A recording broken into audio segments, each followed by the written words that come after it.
할렐루야. 예수님의 이름으로 오늘도 사랑하고 축복합니다. 하나님의 은혜로 하나님의 말씀으로 충만한 하루 되시기를 예수님의 이름으로 정말 간절히 축복합니다. 말씀 우리 함께 듣기 전에 기도함으로써 주님 앞에 겸손한 마음으로 나아가도록 하겠습니다. 기도하겠습니다. 살아계신 하나님 아버지, 이 시간도 주님은 살아계셔서 우리와 함께 하시는 줄 믿습니다. 그 주님의 은혜와 그 사랑 우리가 받고 우리만 누리며 살아가는 것이 아니라 날마다 우리 이웃들에게 주님 잃어버린 주님의 양들에게 함께 전하며 또한 그들을 주님의 마음으로 주님의 사랑으로 품고 또한 섬기기 원합니다. 이 시간 말씀 들을 때 우리의 마음이 우리의 심령이 주님으로 더 채워져서 더 많은 영혼들을 품고 사랑하고 또한 우리 가정이 주님의 말씀 가운데 잘 세워져서 하나님 앞에 귀한 주님의 은혜의 도구들로서 잘 쓰임받을 수 있도록 주님 은혜 베풀어 주시옵소서. 살아계신 예수님의 이름으로 기도합니다. 아멘. 네, 오늘 함께 묵상하실 본문 말씀 보겠습니다. 창세기 29장 15절에서 30절까지의 말씀입니다. 제가 먼저 오늘의 말씀 요약을 읽어드리도록 하겠습니다. 라반은 야곱에게 일을 시키며 품삯을 제안합니다. 야곱은 라헬과 결혼하는 조건으로 7년을 일합니다. 하지만 기한이 차자 라반은 레아를 아내로 줍니다. 야곱은 아침에서야 레아와 결혼하는 것을 압니다. 야곱은 7일 후 라헬과 결혼하고 또다시 7년을 일합니다. 야곱은 레아보다 라헬을 더 사랑합니다. 이어서 오늘의 본문 말씀 창세기 29장 15절에서 30절 말씀 우리 함께 읽도록 하겠습니다. 라반이 야곱에게 이르되 내가 비록 내 생질이나 어찌 그저 내 일을 하겠느냐. 내 품삯을 어떻게 할지 내게 말하라. 라반에게 두 딸이 있으니 언니의 이름은 레아요 아우의 이름은 라헬이라. 레아는 시력을 약하고 라헬은 곱고 아리따우니 야곱이 라헬을 더 사랑함으로 대답하되 내가 외삼촌의 작은 딸 라헬을 위하여 외삼촌에게 7년을 섬기리이다. 라반이 이르되 그를 내게 주는 것이 타인에게 주는 것보다 나으니 나와 함께 있으라. 야곱이 라헬을 위하여 7년 동안 라반을 섬겼으나 그를 사랑하는 까닭에 7년을 며칠같이 여겼더라. 야곱이 라반에게 이르되 내 기한이 찼으니 내 아내를 내게 주소서. 내가 그에게 들어가겠나이다. 라반이 그곳 사람을 다 모아 잔치하고 저녁에 그의 딸 레아를 야곱에게로 데려가매 야곱이 그에게로 들어가니라. 라반이 또 그의 여종 실바를 그의 딸 레아에게 시녀로 주었더라.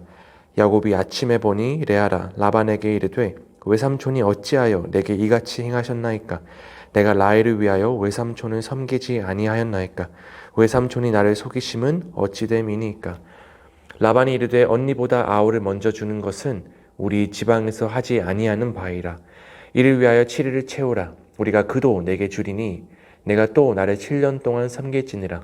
야곱이 그대로 하여 그 7일을 채우매 라반이 딸 라헬도 그에게 아내로 주고 라반이 또 그의 여종 빌하를 그의 딸 라헬에게 주어 시녀가 되게 하매 야곱이 또한 라헬에게로 들어갔고 그가 레아보다 라헬을 더 사랑하여 다시 7년 동안 라반을 섬겼더라.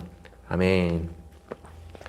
우리가 인생길을 걷다 보면 자신의 생각한 길과는 전혀 다른 길로 행하기도 합니다. 오늘의 이 말씀 가운데 야곱도 인생길에서 예상치 않은 많은 일들을 겪게 되는 것을 볼 수 있는데요. 그럼에도 하나님의 약속은 그의 삶에서 분명하게 성취되었습니다. 그래서 우리가 오늘 본문 말씀을 통해 특별히 약속을 반드시 이루시는 이 하나님의 섭리를 믿고서 또한 하나님과 동행하는 것이란 무엇인지 함께 살펴보며 마음속에 새기는 시간 되시기를 바랍니다. 야곱이 외삼촌 라반의 집에 거하는 동안에 그의 일을 도왔기 때문에 라반은 야곱에게 품삯을 정하라 라고 제안받습니다. 야곱은 라반의 둘째 딸 이 라헬을 사랑했기 때문에 자신이 7년 동안 일할 테니 라헬과 결혼시켜 달라고 제안했고 라반이 이를 적극적으로 수락하죠.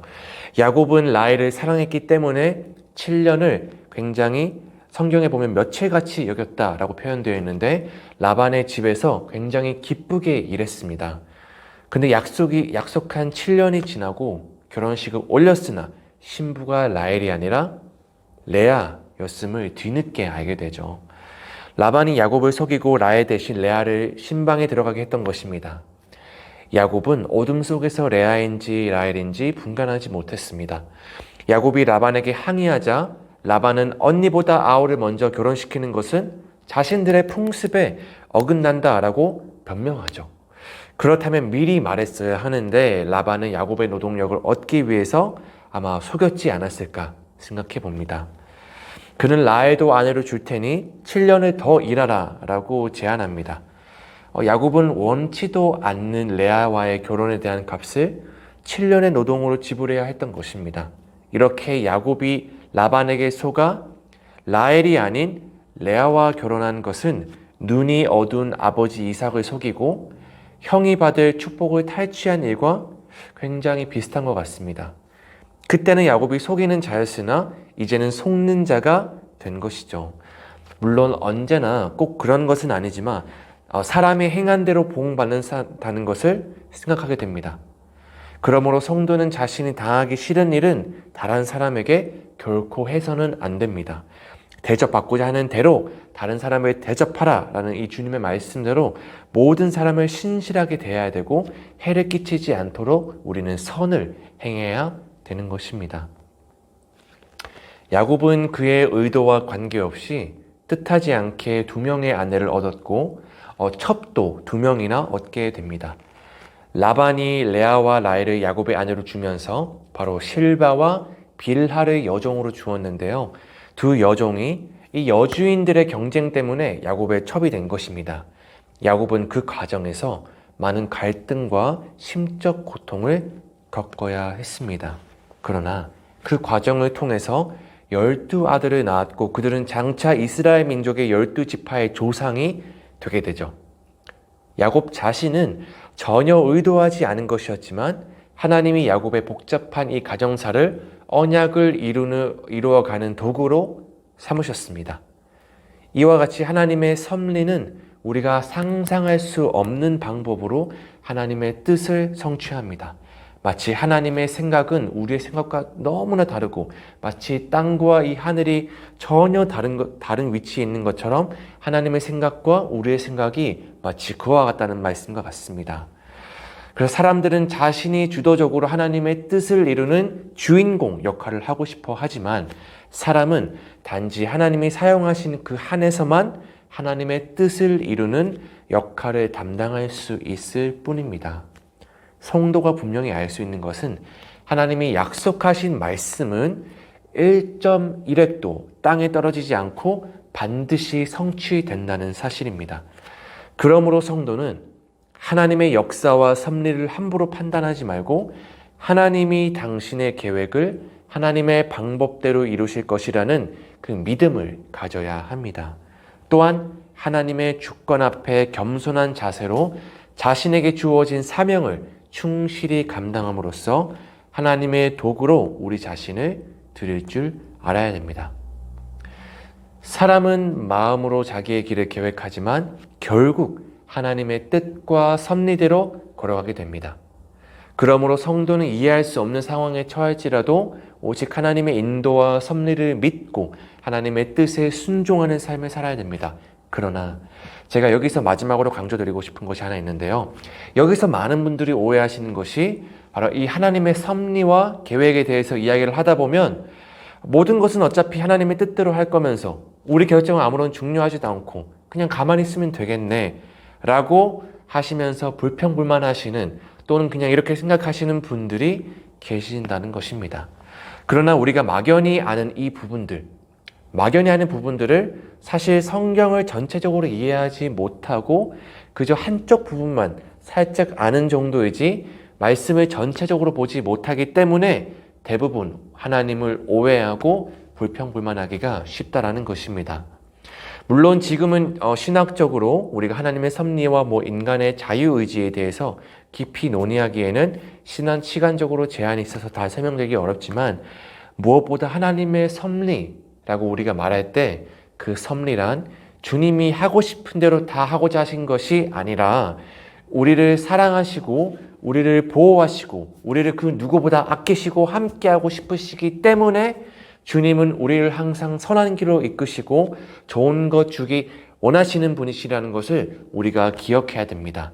하나님의 섭리라는 것은 주님의 뜻대로만 한다는 의미보다는 그 하나님이 그것을 하고자 하는 동기가 바로 우리를 위한 것이라는 것을 우리가 기억해야 됩니다. 그래서 참 보면 하나님은 사랑이시다라는 말씀이 정말로 맞습니다.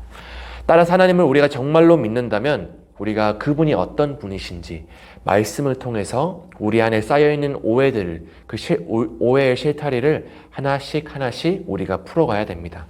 왜냐하면 그 누구보다 우리가 주 안에서 자유하길 원하시며 평안하게 원하시는 분은 바로 우리 주님이시기 때문이죠.